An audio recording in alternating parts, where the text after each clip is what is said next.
tunahubiri habari njema hizi, haimaanishi ya kwamba tunakutisha. Hapana, tunakwambia ukweli ili wewe mwenyewe kwa akili yako timamu uweze kuchagua kwamba unataka kumtumikia nani. Wewe mwenyewe uweze kudecide yako unataka kumtumikia nani. Mungu amekupa uamuzi, Mungu amekupa akili ya kuchagua. Angekuwa na uwezo au ana uwezo kwa Mbeya nzima hii kuokoka, lakini hataki. Usije ukasema kwamba Mungu alinilazimisha.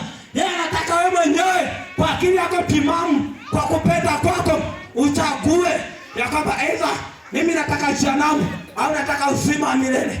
Na ndio maana anasema kwamba hizi habari anayetakiwa kupona ni yule ambaye yupo hai. Ukishakufa kuna wokovu. Kama kuna sehemu zingine unakuta anasema kwamba wewe huwezi kuokoka ukiwa hai. Sikiliza, baada ya kufa kuna kuokoka tena. Baada ya kufa kuna kuokoka tena. Kuokoka tunaokoka tukiwa hai. Na ndio maana tunamsumbua shetani, tunamsema vibaya shetani, tunamkemea ili aweze kuachia watu waweze kuabudu Mungu. Haleluya.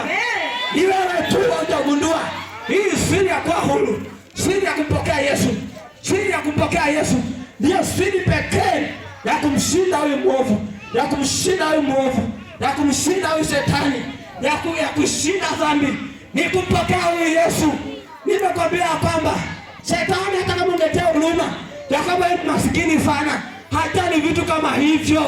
Na ndio maana Yesu alipokufa pale msalabani hakuchagua kwamba matajiri au masikini, waliosoma ambao hawajasoma. Hakuchagua hivyo vitu. Yesu atakaporudi yeye atasema kwamba wewe ulikuwa na elimu, nenda huko. Hapana, yeye ataangalia ulimpokea Yesu, ulikataa na kasemu yako. Kwa hiyo ni vizuri leo ukamkimbilia Mwokozi ili aweze kukuweka huru, ili aweze kubadilisha. Maana sisi ametubadilisha.